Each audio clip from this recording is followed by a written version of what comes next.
السلام علیکم ورحمۃ اللہ. اذان دے دیں. اللہ اکبر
أشهد أن لا إله إلا الله وحده لا شريك له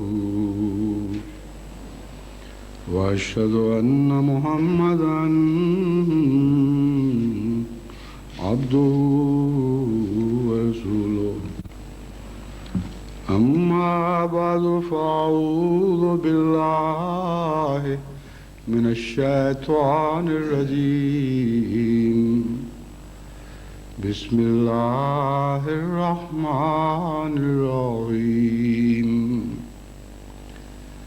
الحمد لله رب العالمين الرحمن الرحيم مالك يوم الدين إياك نعبد وإياك نستعين اهدنا الصراط المستقيم صراط الذين أنعمت عليهم غير المغضوب عليهم ولا الضالين۔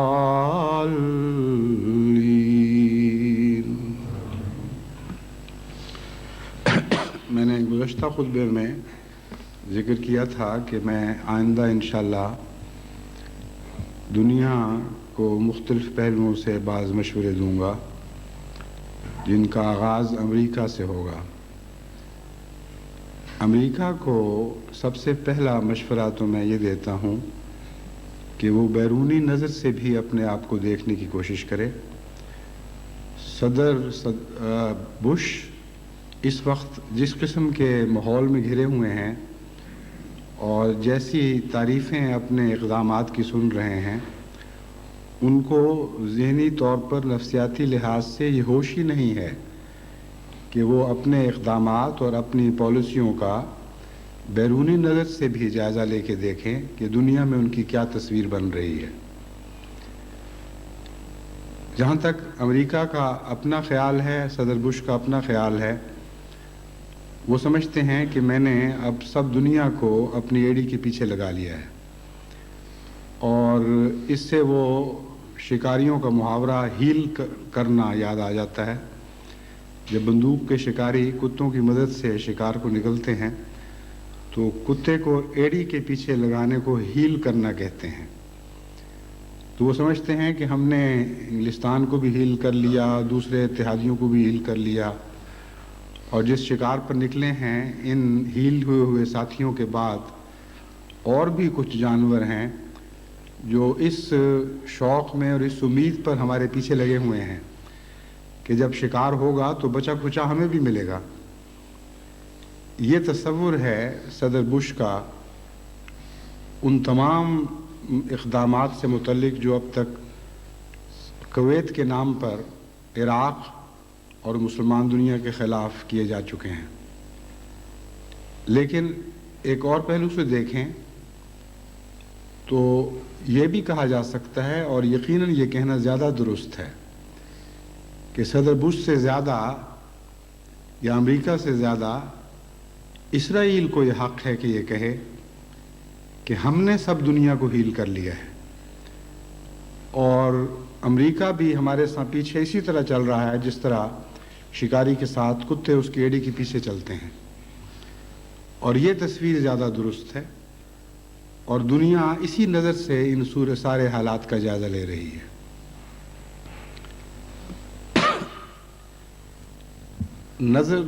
زاویہ بدلنے سے چیز مختلف دکھائی دینے لگتی ہے۔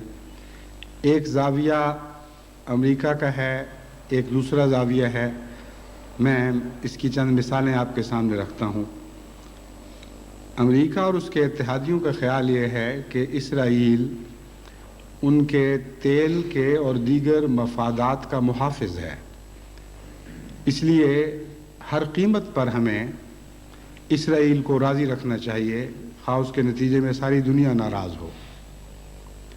اس کے برعکس اسرائیل کا بھی ایک نظریہ ہے، اور وہ نظریہ یہ ہے کہ اگر تمام ایشیا کی رائے عامہ ہمارے مخالف ہو جائے تو اس کے باوجود ہمیں ایک مغربی ملک کا ساتھ زیادہ پسند ہوگا۔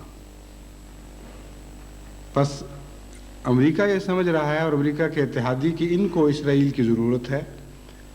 واقعتاً اسرائیل کے نقطہ نگاہ سے اسرائیل کو مغرب کی ضرورت ہے۔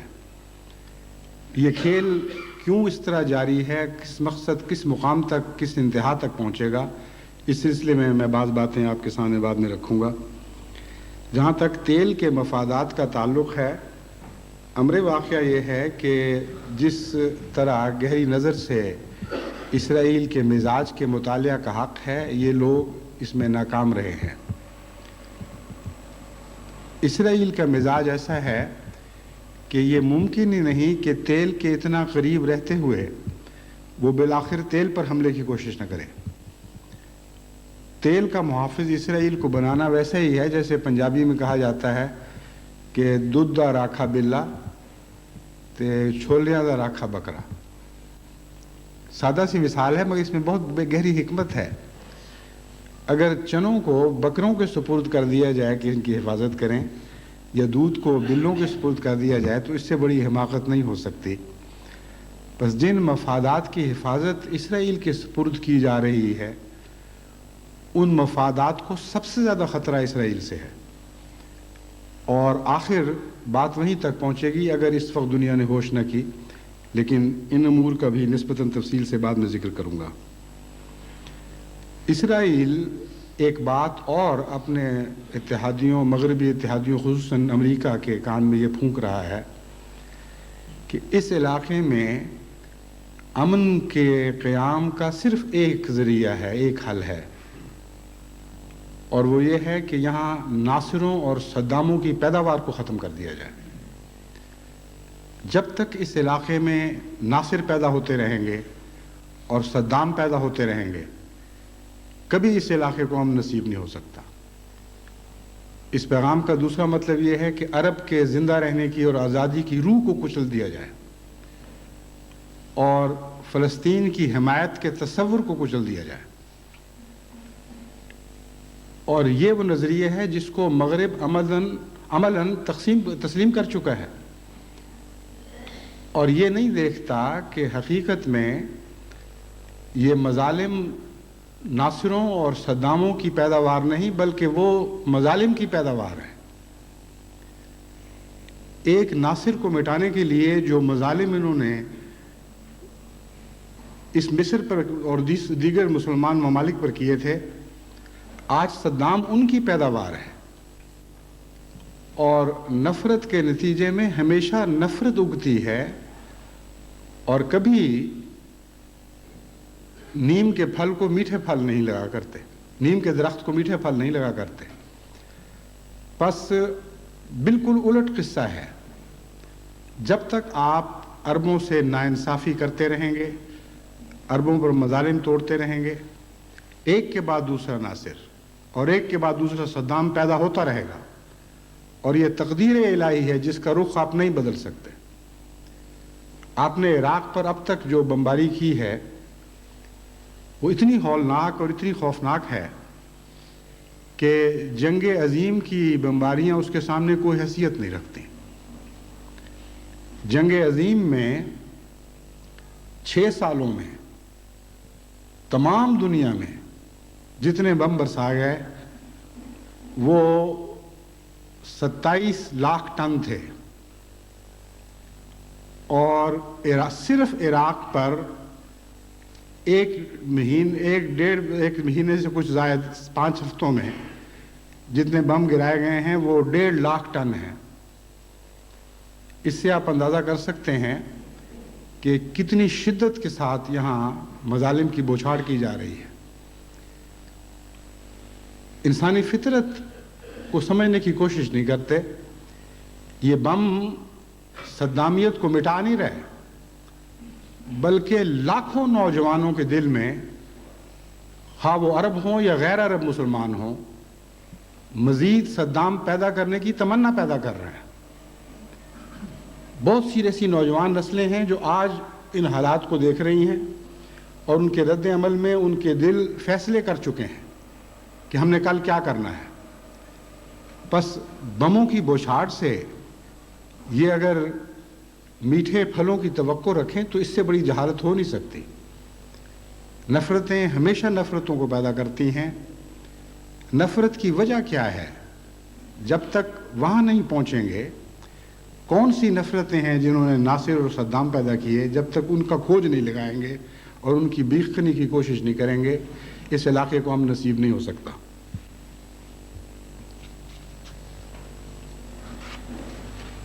جہاں تک میں نے جائزہ لیا ہے اور حقائق اس بات کے گواہ ہیں، دراصل اسرائیل کا قیام ہی تمام نفرتوں کا آغاز ہے، تمام نفرتوں کی جڑ ہے، اور اسرائیل کے قیام کے تصور میں جنگیں شامل ہیں۔ اور یہ بات جو میں کہہ رہا ہوں یہ اپنی طرف سے نہیں کہہ رہا، بلکہ ڈیوڈ بن گورین جو اسرائیل کے بانی مبانی ہیں،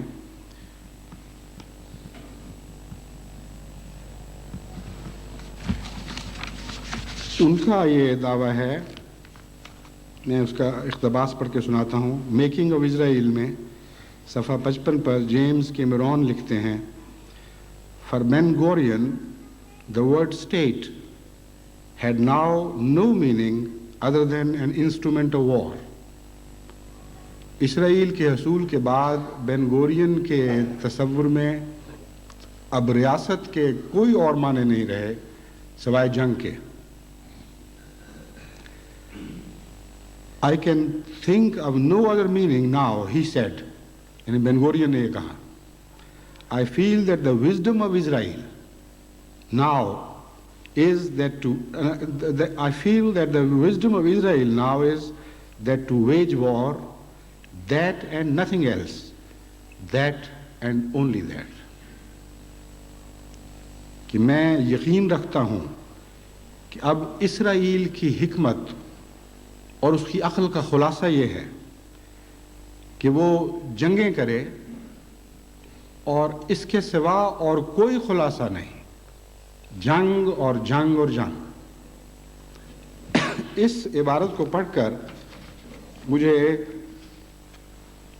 کولرج کی 2 سطریں یاد آ گئیں جو اس نے اپنی مشہور نظم قبلہ خان میں قبلہ خان کے متعلق لکھی۔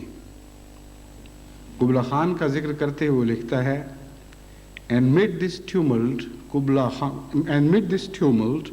Kubla heard from far ancestral voices prophesying war۔ اس غلغلے میں، اس شور اور ہنگامے میں قبلا نے دور سے آتی ہوئی اپنے آباء و اجداد کی آواز سنی جو جنگ کی پیشگوئی کر رہی تھی۔ قبلا نے وہ آواز سنی یا نہیں سنی، لیکن ڈیوڈ بن گورین نے یقیناً زائن ہل سے اٹھ بلند ہوتی ہوئی یہ آواز سنی ہے کہ اے اسرائیل، آج کے بعد تمہارے قیام کا مقصد صرف ایک ہے اور صرف ایک ہے اور صرف ایک ہے کہ جنگیں کرتے چلے جاؤ، تمام دنیا کو جنگ میں جھونکتے چلے جاؤ۔ اس کے بغیر اسرائیل کا اور کوئی مفہوم نہیں ہے۔ بس اس اسرائیل کی تائید میں امریکہ اور اس کے اتحادی اپنے آپ کو خواہ کسی دھوکے میں مبتلا رکھیں، اس اسرائیل کی تائید کے بعد کسی امن کا تصور ممکن ہی نہیں ہے۔ یہ اسرائیل کی سرشت میں داخل ہے، ان کی تعریف میں داخل ہے کہ اب ساری دنیا کو ہمیشہ جنگوں میں جھونکنا ہے، اور کیوں جھونکنا ہے اس سلسلے میں آخر پر اس راز سے پردہ اٹھاؤں گا، اگرچہ کوئی خاص بڑا راز بھی نہیں۔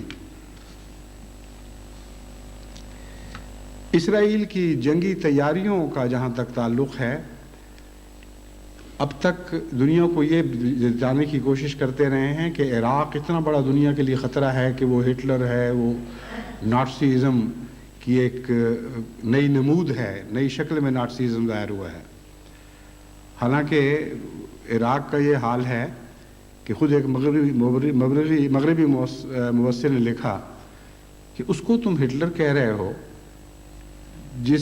جو 8 سال تک ایران جیسے ملک پر قبضہ نہیں کر سکا، اور ہٹلر نے آنن فانن سارے یورپ میں تہلکہ مچا دیا تھا، اسے تمہاری روحیں کانپتی تھی۔ وہ برلن سے اٹھا ہے اور لیننگراڈ کے دروازے کھٹکھٹا رہا تھا، اور ادھر اس کے راکٹس تمہارے لندن شہر پر برس رہے تھے، اور تم کس منہ سے صدام کو ہٹلر کہہ رہے ہو جس کے اوپر تمہارے راکٹ برس رہے ہیں؟ کیسا جاہلانہ تصور ہے۔ ایک سکڈ میسائل بھی نہیں بنا سکتا، گن رہے ہیں کہ کتنی رہ گئی ہیں باقی، اور جو پیوند اس پر لگایا تھا تاکہ اس کی رینج بڑھ جائے، وہ ایسا بیہودہ سا بنا ہوا ہے بیچارہ، جس طرح ہمارے لوہارے ترخانے کام ہوتے ہیں، کہ اس پر یہ گرے ہوئے پر مذاق اڑا رہے تھے کہ یہ تو حال ہے عراق کا، ہم سے جنگ کی باتیں کرتا ہے، اسکڈ میزائل میں ایک تھوڑے سے ٹکڑے کا اضافہ بھی نہیں کر سکتا صحیح طریقے پہ۔ یہ ہٹلر ہے۔ اور اسرائیل کے ایک جرنیل نے یہ دعویٰ کیا، بلکہ یہ کہتے ہیں کئی جرنیل یہ دعوے کر چکے ہیں، اسرائیلی generals have often boasted that they could take on all the Arab armies at the same time and still destroy them. And the chief of staff has even claimed that he could defeat the armed forces of the Soviet Union. Dispossessed, The Ordeal of the Palestinians, page 224, by David Gilmour. David گلمور اپنی اس کتاب میں لکھتا ہے کہ اسرائیلی جرنیل بارہا یہ دعوے کر چکے ہیں کہ اگر تمام عرب کی متحدہ قوت سے بھی ہم ٹکرائیں اور بیک وقت ٹکرائیں تو ہم ان تمام کو پارا پارا کر سکتے ہیں۔ اور عرب متحدہ قوت کی کیا حیثیت ہے، اگر سوویت یونین بھی ہم سے ٹکر لے تو ہمیں طاقت ہے کہ ہم سوویت یونین کو شکست دے دیں۔ بس ایک خیالی فرضی ہٹلر کو ڈسٹروائے کرنے کے لیے، تباہ کرنے کے لیے، ایک حقیقی ہٹلر کو یہ پال رہے ہیں۔ اور کیسے اندھے ہیں، کیسے بصیرت سے عاری لوگ ہیں کہ ان کو یہ پتہ نہیں کہ ہٹلر کے نام پر، اور ہٹلر کا یہ نام صدام کو اور فلسطینیوں کو خود اسرائیلیوں نے دیا ہوا ہے۔ ہٹلر کے نام پر یہ ہٹلر پال رہے ہیں۔ اور ابھی آئندہ اگر یہ سمجھے نہیں تو ان کی تاریخ، آنے والی تاریخ بتائے گی کہ اسرائیل کے کیا ارادے ہیں اور ان کے ساتھ خود اسرائیل کیا سلوک کرنے والا ہے۔ اس پس منظر میں جب مسلمان یہ دیکھتے ہیں کہ اسرائیل ظلم پر ظلم کرتا چلا جا رہا ہے اور اس کی حمایت پر حمایت ہوتی چلی جا رہی ہے، تو اس کے وہ حیران رہ جاتے ہیں، ان کو سمجھ نہیں آتی کہ ہم سے ہو کیا رہا ہے۔ اسرائیل کی طرف سے بار بار مسلمانوں کے ٹیررزم کے ذکر ہوئے ہیں، اور ساری مغربی دنیا میں آپ کی آنکھیں پک چکی ہوں گی یہ پڑھتے پڑھتے کہ مسلمان ٹیررسٹ اور مسلمان ٹیررسٹ اور مسلمان ٹیررسٹ اور مسلمان ٹیررسٹ، فلسطینی ٹیررسٹ اور فلاں ٹیررسٹ۔ اسلام اور ٹیررزم کو ایک قالب بنا کر دکھایا گیا ہے۔ ایک ہی جان اور ایک ہی وجود کے دو نام ہیں۔ لیکن امر واقعہ یہ ہے کہ اسرائیل ٹیررزم کا بانی مبانی ہے۔ اس سلسلے میں نے گزشتہ کچھ خطبے میں شاید چند مثالیں پیش کی تھیں۔ اب میں بہت مختصر آپ کو بتاتا ہوں کہ اسرائیل کی طرف سے جو ٹیررزم کے خوفناک واقعات ہو چکے ہیں، ان پر آج تک عربوں کی تباہ شدہ بستیاں دیر یاسین، یافا، قبیہ، مغربی بیروت، صبرا اور شاتیلا کے کھنڈرات گواہ ہیں۔ اتنے ہولناک مظالم ان بستیوں پہ کیے گئے کہ مردوں، عورتوں، بوڑھوں، بچوں کو دن دہاڑے آنکھوں میں آنکھیں ڈال کر ذبح کیا گیا، اور بڑے ظلم اور سفاکی کے ساتھ نیزوں میں پرویا گیا اور دوسرے طریقوں پہ ہلاک کیا گیا، اور ایک زندہ انسان، ایک زیرو وہاں زندہ نہیں چھوڑا گیا۔ ہزارہ ایسی بستیاں، ہزارہ اگر نہیں تو سینکڑوں ایسی بستیاں ہیں جنہیں کلیتاً زمین سے ملا دیا گیا، خاک سے ملا دیا گیا، کوئی ایک عمارت بھی کھڑی نہیں چھوڑی گئی۔ صرف 77 کے ایک حملے کے دوران 2.5 لاکھ فلسطینی بے گھر کیے گئے، اور یہ سارے امور ایسے ہیں جن کے متعلق مغرب خاموش ہے اور آنکھیں بند کر کیے ہوئے ہیں۔ بس عرب ہوں یا دوسرے مسلمان ہوں، وہ حیرت سے دیکھتے ہیں کہ یہ کیا ہو رہا ہے، کیوں ایک طرف سے ظلموں کے انبار کھڑے کیے جا رہے ہیں، طوفان مچائے جا رہے ہیں، اور کوئی حس نہیں ہے مقابل پر کوئی ایسا انسان نہیں ہے جو انصاف کے ساتھ ان کو اسرائیل کو مخاطب کر کے کہے کہ آج تم نے انسانی ظلموں کی تاریخ میں ایسے ابواب کا اضافہ کیا ہے جس سے انسانی ظلموں کی تاریخ کو شرم آتی ہے. لیکن ان سب ظلموں سے چشم پوشی ہوتی چلی جا رہی ہے. اس کی بہت سی مثالیں ساتھ ہیں لیکن وقت کی رعایت سے میں ان کو پڑھ نہیں سکتا. اگر وقت ہوا تو بعد میں چھپ جائیں گی. وحشت و بربریت کی تاریخ میں اسرائیل کی طرف سے جو سیاہ ترین باب ہے اس کا اضافہ 1982 میں ہوا. لبنان پر حملے کا ایک انہوں نے منصوبہ بنایا جس کا نام رکھا تھا آپریشن پیس فار گیلیلی، یعنی گیلیلی کی بستی کے لیے امن کے تحفظ کا منصوبہ. اس ضمن میں ڈیوڈ گلمور اپنی کتاب ڈسپوزیسڈ میں جو نقشہ کھینچتے ہیں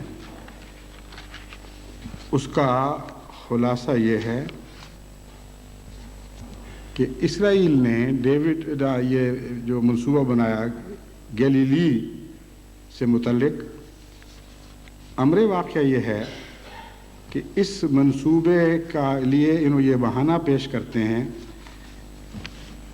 کہ ہم نے اپنے تحفظ کے لیے لبنان کے جنوب سے فلسطینیوں کے حملے کی روک تھام کی خاطر اور ان کے مسلسل حملوں سے تنگ آ کر یہ منصوبہ بنایا.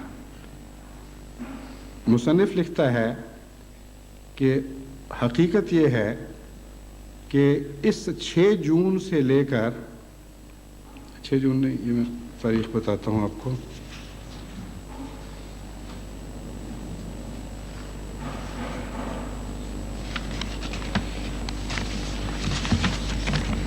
ہاں جی، جولائی 1981 میں فلسطینیوں کا اور اسرائیلیوں کا ایک امن کا معاہدہ ہوا.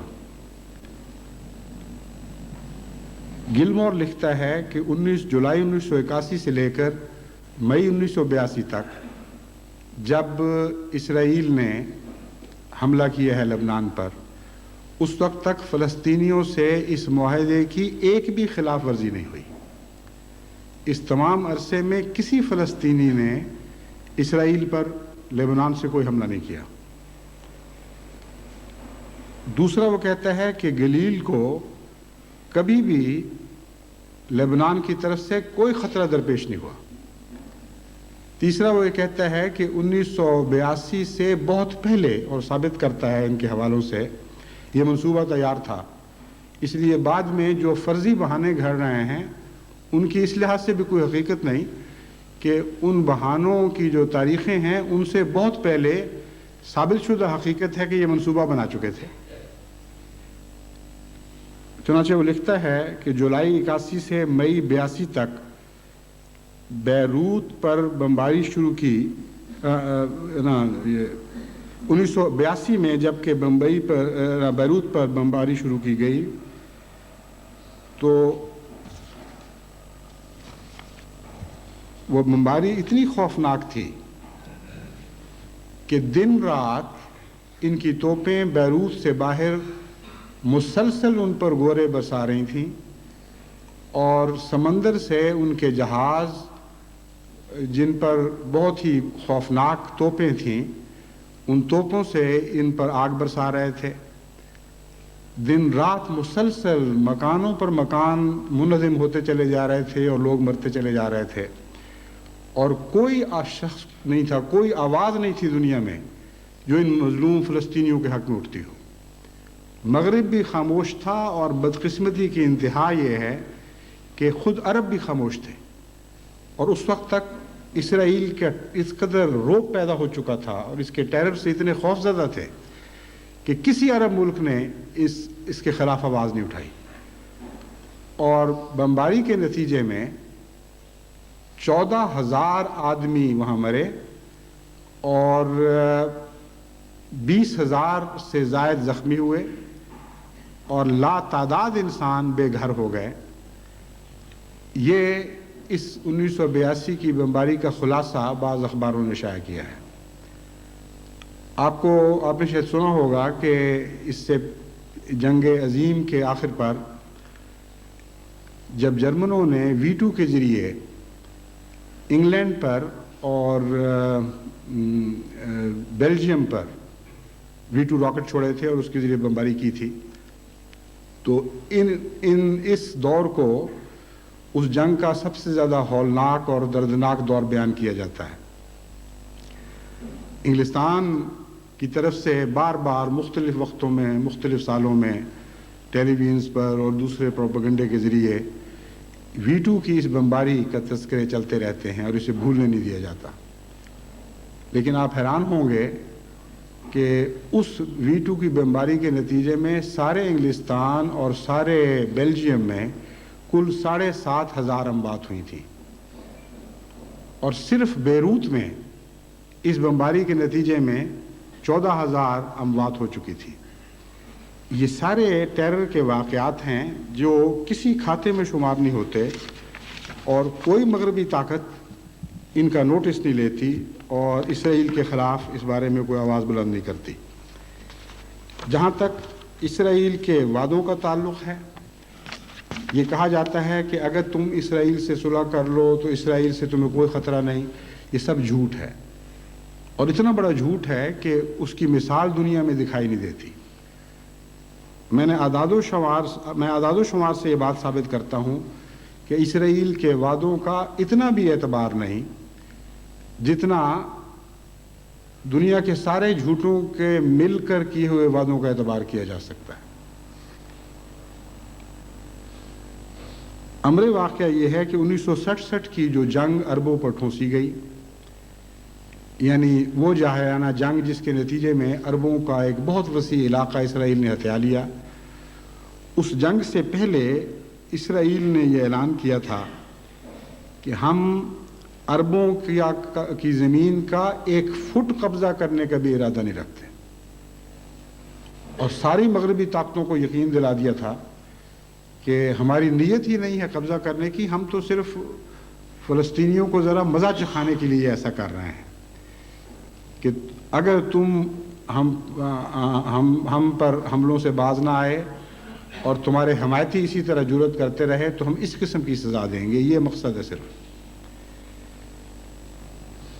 چنانچہ انہوں نے لکھا کہ میں حوالہ اس کا بتاتا ہوں،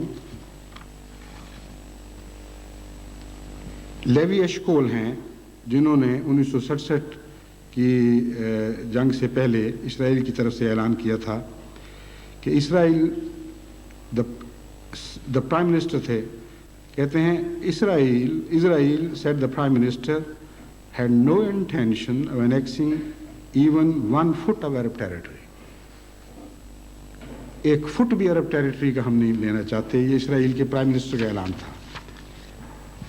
اس جنگ کے بعد آج تک جتنا رقبہ عربوں کا انہوں نے اپنے قبضے میں کیا ہے، اگر اس کو فٹوں میں بیان کریں تو وہ 73 ٹریلین فٹ بنتے ہیں۔ بلینز کی باتیں تو آپ سن چکے ہیں، 1000 ملین کا 1 بلین بنتا ہے، 1000 بلین کا 1 ٹریلین بنتا ہے، تو 1 فٹ کے بدلے یہ 73 ٹریلین یعنی 73,000 بلین عرب فیٹ پر قابض ہو چکے ہیں۔ اس پر مجھے یاد آیا، ایک مغربی مصنف نے تبصرہ کر اسرائیل کی انتقامی کارروائیوں پر تبصرہ کرتے ہوئے لکھا تھا کہ مجھے یہ بات تو سمجھ آ جاتی ہے کہ آنکھ کے بدلے آنکھ اور دانت کے بدلے دانت ان کی مذہبی تعلیم ہے۔ 1 آنکھ کے بدلے 1 آنکھ تو سمجھ میں آنے والی بات ہے، لیکن 1 آنکھ کے بدلے 20 آنکھیں یا اس سے زیادہ کی سمجھ مجھے نہیں آتی۔ امر واقعہ یہ ہے کہ اس مصنف نے اسرائیل کے رد عمل کے اعداد و شمار نہیں نکالے۔ اس وقت اسرائیل کا مذہب 1 کے بدلے 20 آنکھیں نہیں بلکہ 1 آنکھ کے بدلے 20,000 یا 20 لاکھ آنکھیں ہیں۔ اور جہاں تک وعدوں کا تعلق ہے وہ منفی صورت میں ایک کے بدلے ٹریلینز کی اعداد و شمار میں وعدہ خلافی کی جاتی ہے. یہ کوئی اتفاقی حادثہ نہیں ہے. اگلی بات سنیے. جب لیبنان پر انہوں نے 82 میں حملہ کیا جس کا میں مختصر ذکر کر چکا ہوں تو اس حملے سے پہلے انہوں نے یہ اعلان کیا اسی طرح کہ ہم لیبنان کی 1 انچ زمین بھی قبضے میں نہیں لینا چاہتے. اور جب لیبنان پہ قابض ہو کر انتہائی مظالم کر کے ایک لمبے عرصے تک اور بھی ایسے مظالم کیے جن کا میں نے ذکر نہیں کیا، آخر لیبنان چھوڑا تو دریائے لستانی کے جنوب کا وہ سارا حصہ قبضے میں کر لیا جو شروع سے ہی اسرائیل کے منصوبے میں شامل تھا. اور اس رقبے کا انچوں میں رقبہ 8 ٹریلین 830 بلین مربع انچ بنتا ہے.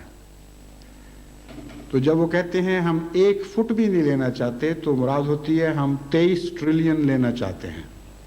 اور جب وہ کہتے ہیں ہم 1 انچ بھی نہیں لینا چاہتے تو مراد اس سے ہوتی ہے 8 ٹریلین 830 بلین زمین ہم لینا چاہتے ہیں.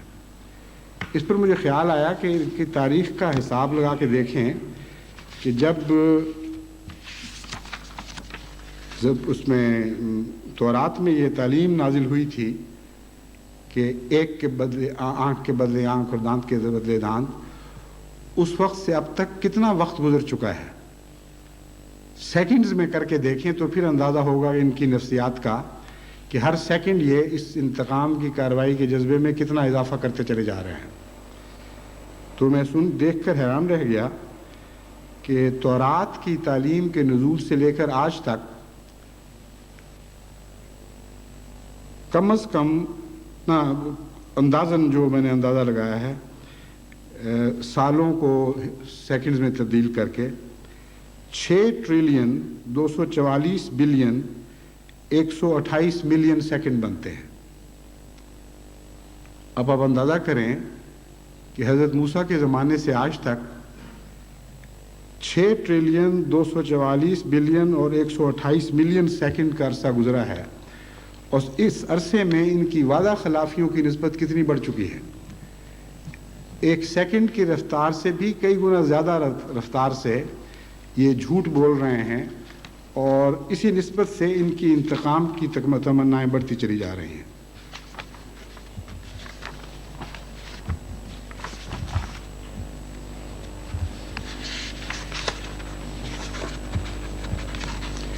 لبنان کے اوپر جو ظلم و ستم کی بارش برسائی گئی اس کے متعلق صرف ایک اقتباس میں ایک مغربی مبصر کا آپ کے سامنے رکھنا چاہتا ہوں. وہاں اس وقت کینیڈین ایمبیسڈر تھیوڈور آرکھنڈ تھے. انہوں نے اس بمباری پر تبصرہ کرتے ہوئے لکھا کہ اس بمباری کو دیکھ کر 1944 کی برلن کی بمباری یوں معلوم ہوتا تھا جیسے ایک ٹی پارٹی ہو رہی ہو. یعنی اگر بمباری یہ ہے تو برلن پر جو نہایت خوفناک بمباری کی گئی تھی 1944 میں وہ اس کے مقابلے پر ایک ٹی پارٹی کی حیثیت رکھتی تھی.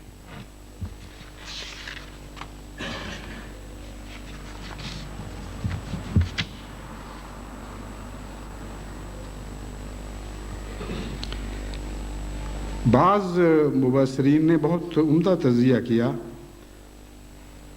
وہ لکھتے ہیں کہ محض پی ایل او کے قتل عام کا منصوبہ نہیں تھا بلکہ فلسطین کی خود ہی کو ٹکڑے ٹکڑے کر دینے کا منصوبہ تھا.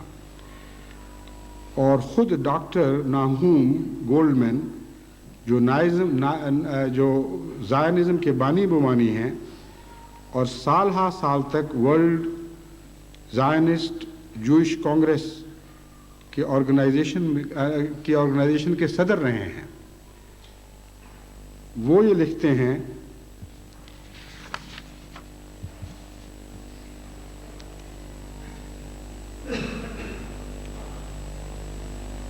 The apparent aim is to liquidate the Palestinian people.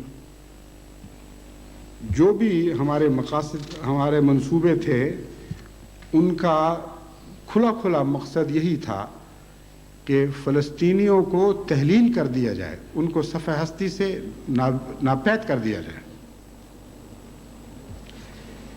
فلسطین کے خلاف اس قوم نے جو ظالمانہ رویہ اختیار کیے رکھا ہے اور فلسطینیوں کے خلاف، اس میں فلسطینی لیڈرشپ کی کردار کشی نے بھی بہت ہی اہم کردار ادا کیا ہے۔ چنانچہ ایک مغربی مبصر لکھتے ہیں کہ ہمیشہ فلسطینیوں کی کردار کشی کرتے چلے جا رہے ہیں، یہاں تک کہ فلسطینیوں کو مخاطب بھی اس طرح کرتے ہیں کہ کبھی بھی ایسا نہیں ہوا کہ فلسطینی کا نام لیا گیا ہو اور کوئی تحقیر کا اور تذلیل کا لفظ استعمال نہ کیا گیا ہو۔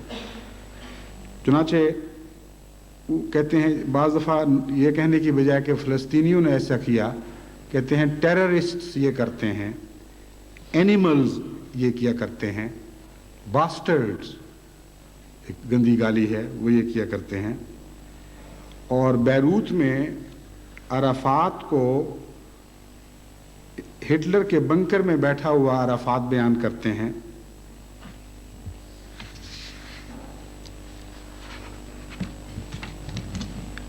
کچھ عرصہ پہلے تک یہ فلسطینیوں سے نفرت کی وجہ یہ بیان کیا کرتے تھے کہ فلسطینی ہمارے وجود کو تسلیم نہیں کرتے تو ہم ان کے وجود کو کیوں تسلیم کریں؟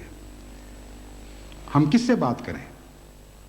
ان سے بات کریں جو کہتے ہیں کہ تمہیں سمندر میں پھینک دیا جائے۔ لمبے عرصے کی کوششوں اور ناکامیوں کے بعد آخر یاسر عرفات نے ان کا یہ عذر دور کرنے کی کوشش کی اور یونائٹڈ نیشنز کے اس اجلاس میں جس میں یاسر عرفات کو بلایا گیا، انہوں نے کھلم کھلا تمام قوموں کے سامنے یہ اقرار کیا کہ میں تمام فلسطینی آزادی کی تحریک کی طرف سے یہ اعلان کرتا ہوں کہ ہم اسرائیل کے وجود کو تسلیم کرتے ہیں اور اس کے زندہ رہنے کے حق کو تسلیم کرتے ہیں۔ جب یہ اعلان کر دیا گیا تو اس کے چند دن کے بعد اسرائیل کی طرف سے اس کے جواب میں یہ اعلان ہوا، Palestine no longer existed and therefore there was no point in it having liberation movement. The only useful thing the PLO could do, said the spokesman of Israeli Foreign Ministry, was to disappear. انہوں نے اعلان کیا کہ اسرائیل کے فلسطین کے وجود کا معنی ہی کوئی نہیں، یہ ختم ہو چکا ہے، اس کی کوئی حیثیت نہیں ہے۔ اور ان کے وزارت خارجہ نے یہ اعلان کیا کہ اس کے جو یاسر عرفات نے ہمیں تسلیم کیا ہے، اس کے جواب میں ہمارا رد عمل یہ ہے اور ہمارا فلسطینیوں کو مشورہ یہ ہے کہ وہ تحلیل ہو جائیں، وہ ختم ہو جائیں، کالعدم ہو جائیں، ان کو زندہ رہنے کا کوئی حق نہیں ہے۔ یہ وہ قوم ہے جس کے ظلم و استبداد سے آنکھیں بند کر کے کمزور مظلوم فلسطینیوں کو مسلسل نہایت ظالمانہ پروپیگنڈے کا نشانہ بنایا گیا ہے، ان کی ساری زمینیں چھین لی گئی ہیں، ان کو ملک بدر کر دیا گیا ہے، ان پر آئے دن انتہائی ظالمانہ کارروائیاں کی جاتی ہیں، قتل عام کیا جاتا ہے، مکان بستیوں کی بستیاں منہدم کر دی جاتی ہیں، اور وہ در بدر پھر رہے ہیں اور ان کا کوئی وطن نہیں رہا۔ 40 لاکھ فلسطینی دنیا میں در بدر پھر رہا ہے، اور ان کے وطن میں یہود کا پودا لگا کر اور اس کے پاؤں جما کر ان کی تعداد میں دن بدن اضافہ کیا جاتا رہا ہے اور کیا جا رہا ہے۔ ان ساری کوششوں کے باوجود آج بھی فلسطین میں کل 25 لاکھ یہودی ہیں اور ابھی تک 15 لاکھ فلسطینی وہاں موجود ہیں، اور اس تعداد میں دن بدن اضافہ ہوتا چلا جا رہا ہے، اور آئندہ ان کے منصوبوں میں یہ بات داخل ہے کہ جب مغربی کنارے کو ہم یہودیوں سے بھر لیں گے تو پھر مزید جگہ کے مطالبے شروع کریں گے۔ بس پہلے یہ مکان بڑھاتے ہیں، پھر آبادی بڑھاتے ہیں، پھر مکان بڑھاتے ہیں، پھر آبادی بڑھاتے ہیں، یہ ان کا طریق ہے۔ اور وہ فلسطینی جو اس سرزمین پر